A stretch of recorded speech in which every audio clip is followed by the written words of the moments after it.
I got a checking account when I was a kid, and I went in the bank, and they gave me this little folder, and they walked me through what you're supposed to do, and my parents were there. And they're like, hey, you got a checking account, you got to balance your checkbook. And so you write down all of the checks that you wrote to who they were to and the date, and you write down how much they were for.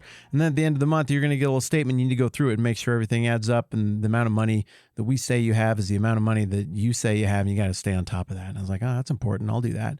And mom and dad were like, well, if you can't do that, you're not ready to have a checking account. I was like, you can count on me. I can do this. But yeah, you're in a hurry. And back then you wrote checks for everything. Like you couldn't even go to Burger King and swipe a card. You were literally getting out your checkbook and licking the pencil and jotting it down in your little ledger, how much you just did. And then you grab their little ink pen there that's got a flower taped to the end.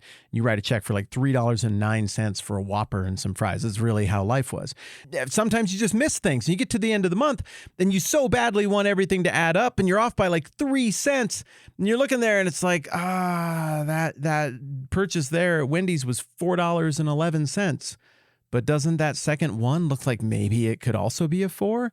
Maybe it was $4.14. I mean, it's just one little crooked line, and that would solve all my problems and make everything fit. And sometimes maybe I gave into that temptation to just be like, I can sort of see that line there. I think that resolves it. Now the checkbook is balanced. Look, mom, dad, I balanced the checkbook. I got the same amount that they say that I got at the bank. But balancing your checkbook isn't the point of a checking account. It's important. You want it all to make sense. But the point of a checking account is to have like money that you have access to that's kept in a safe place and that you can write trustworthy notes to other people so you can do business.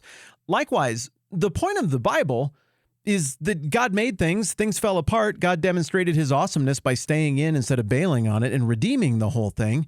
And there's an end game to all of this redemption. And we're looking at the big culminating event in all of it in Matthew, which is the human incarnation of Christ and the cross and the resurrection and all of that business. That's the point, is that God is glorious. He's the point of all things, and the kingdom that he's building here, it's the truest, realest thing ever. And he's redeeming stuff that's broken, and it makes him look incredible.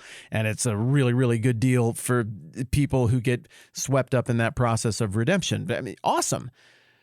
But again, likewise, sometimes making the thing balance can become a preoccupation for us. We just need all of the numbers to add up just perfectly. And if anything doesn't add up perfectly, it feels like we're doing Bible wrong. It feels like we're doing theology wrong.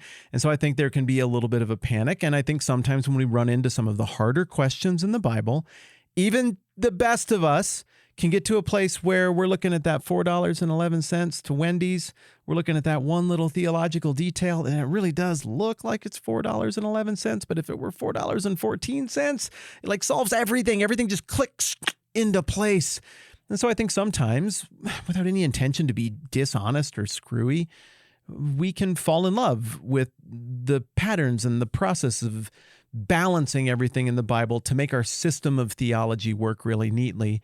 And as a lot of good people over 2,000 years try really hard to do that with a very complex book that has some very complex questions, they're going to get to a place where they feel like, aha, eureka! Like that's the thing right there, that one little thing. If you just read this one passage this way, then the last big hard question of the Bible is solved. I solved the Bible. But somebody else is like in another part of the world, and they're like, no, I just solved the Bible. And if your solution is right, then my solution can't be right. And I'm telling you, my friends, one of these places where that temptation to maybe just accidentally a little bit see what we want to see here or there to, quote, balance the checkbook of the Bible, one of the places where we're tempted to do that is on this question of the grand narrative of the text and how Israel and the church fit in there. And as we've been discussing for the last couple of days, that's the stuff that we are getting into in this part of the book of Matthew. So we've been working on that. I told you today what I wanted to look at were some of the different conclusions that people have come to as they're trying to balance the checkbook of what they see in the Bible in front of them. You got a spectrum here where on the far end to, let's just say the left, these aren't like left, right, like politics or anything. It's just how I'm holding up my hands. On the far end of the spectrum to the left, you've got a group of folks who would say God picked Israel in the Old Testament, but it was always a spiritual group. There was nothing truly national about that people. That was always a surfacey thing. The spiritual reality was the reality there. And the Jews had their chance. Israel had their chance. They rejected God. they would read some of the stuff like you and I just looked at in Hosea a few days ago, and they'd be like, God divorced Israel and has replaced Israel with a new family of faith, which is the church. Now, I see that new family of faith stuff all over the Bible too, but that out-and-out replacement thing is kind of the extreme one-end view. Critics of this would say, whoa, well, that just detaches the Old Testament from the New Testament. It disrupts the unity of the whole thing, and it leaves a whole bunch of promises that would seem to still be hanging out there to Israel. I mean, who knows exactly how those would be fulfilled? Prophecy kind of only makes sense after the fact sometimes, but the critics of this position would say, yeah, it leaves some stuff hanging that it looks like still needs to be resolved. So you got that view that would say the church replaces Israel completely. Israel has been judged. That is the end of that. If there's any hope for salvation for the Jewish people, it is fully within the church. Then you got people on the far other end of the spectrum who would say, no, Israel is a very separate and distinct thing from the church entirely. God has a completely other plan of salvation and deliverance for ethnic Israel that is different than the plan of salvation that exists through like Jesus and the cross for Gentiles, for non-Jews, for everybody else.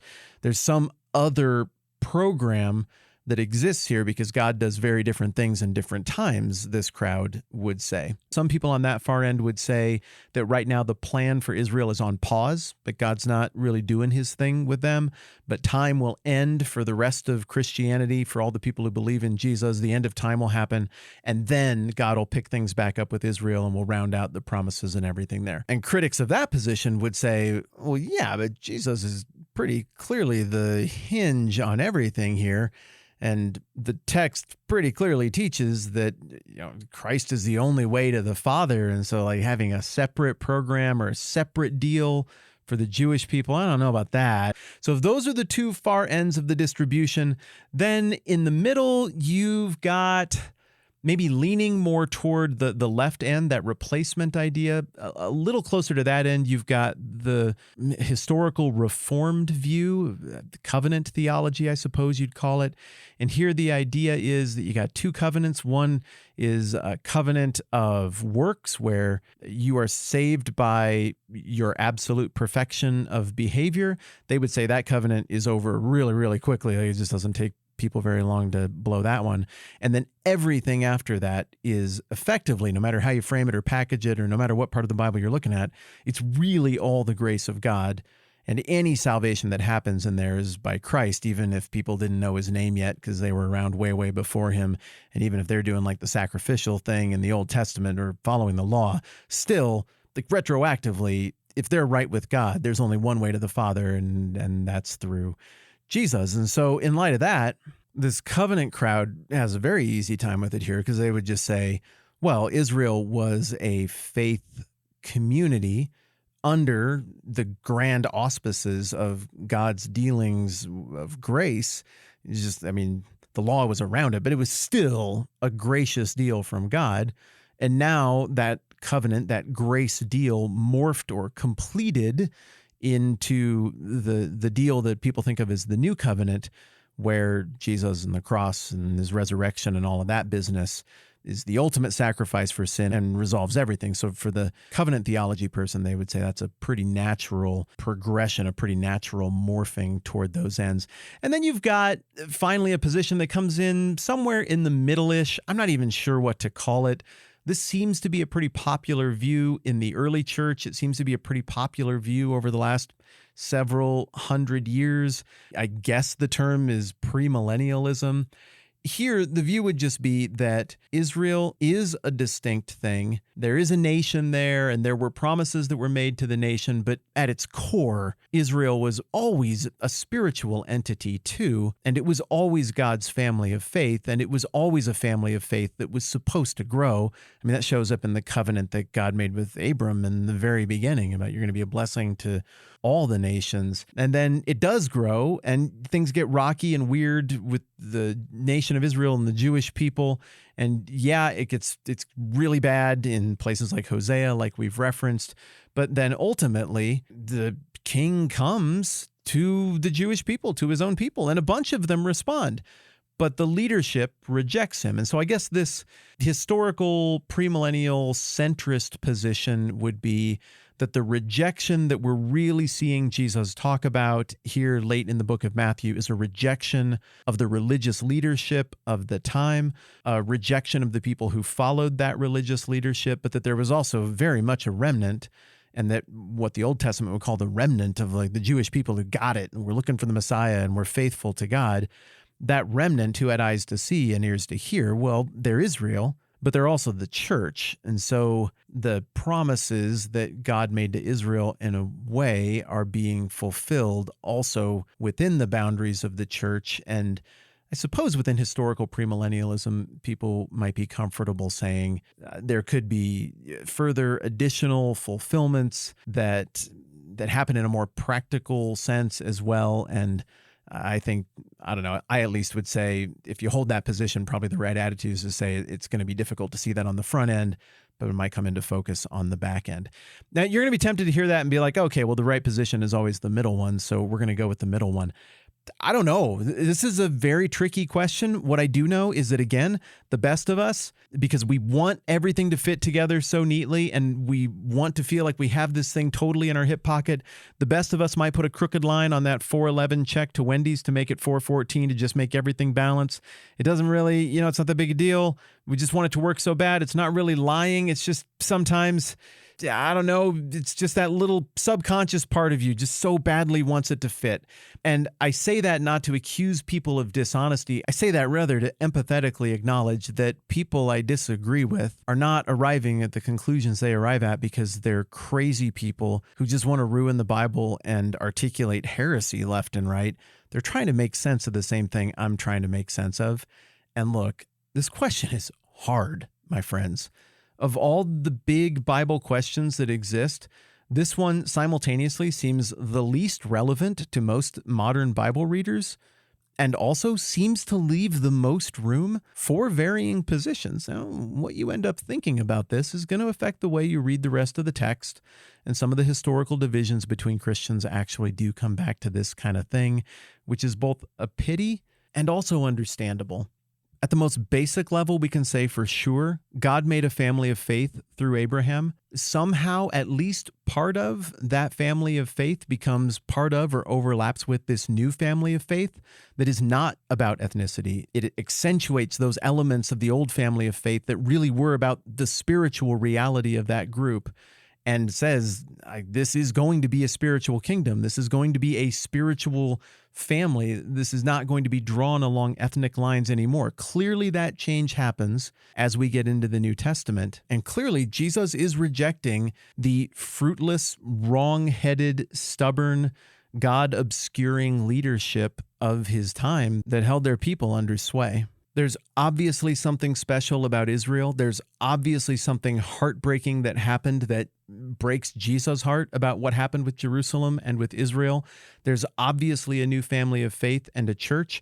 And I think it's very reasonable to look at all of that and hold it simultaneously as being true, and to believe that with all of the promises that God has made throughout the Bible, that he'll be faithful to deliver on all of those things, because everything that we've come across so far involves him delivering on all of those promises, even if we might not be able to conceive of exactly what that deliverance is going to look like on the front end. There, I now feel like we are set up and ready to go in getting back to the text in Matthew chapter 21 and into 22, so that we've got some kind of framework to think about the things that we're looking at here and the weight of the discussion that goes with it. I know this was a little longer one. Thanks for bearing with me. I do think this was important, and hopefully it sets us up for a ton of success moving forward. All right, I'm Matt. This is the 10-Minute Bible Hour podcast. Let's do this again soon.